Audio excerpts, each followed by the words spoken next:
One of the common questions a lot of people ask me as an endurance racer is how you control those voices in your head that come when things are getting really, really difficult out there. And it's quite a broad and difficult question to answer, but when you come back to the basic foundation of where those voices are coming from, they tend to come from a point of fear. Pain starting to come, you're starting to question why you're out there. So I always try and revert back to the things you can control. You hear the common phrase, control the controllables, but it's easy to say that, but you've got to try and initiate that. So pre-race and when you're in training, start to implement strategies and plans that you can run through and rehearse when you get into that position to race. Places to go to. For me, I used to try and feel the pain, I'd smile. First thing I'd do is like, okay, here it is. I'm going to embrace it. I'm going to accept that it's here. The voices have started. I want to stop. I'm hating this.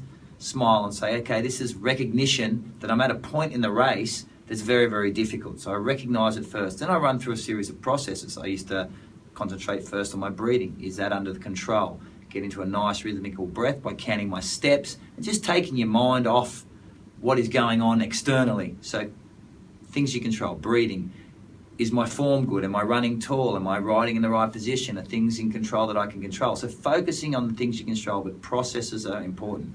And then when you find what happens, it's like a storm. Storms will come and go. Your body will start to focus on the positive things. Never allow yourself to get negative. Talk to yourself always in a positive way. You can do this, you will do this.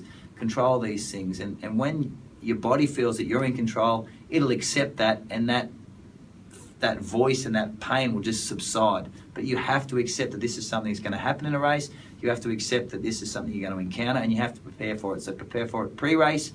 Go through a set step of processes, focus on the now, stay in that moment, don't let your mind drift, and it will go away, 100% guarantee you. But it will come back, and you're going to run through that same process again. So that's a brief way of dealing with those voices in your head.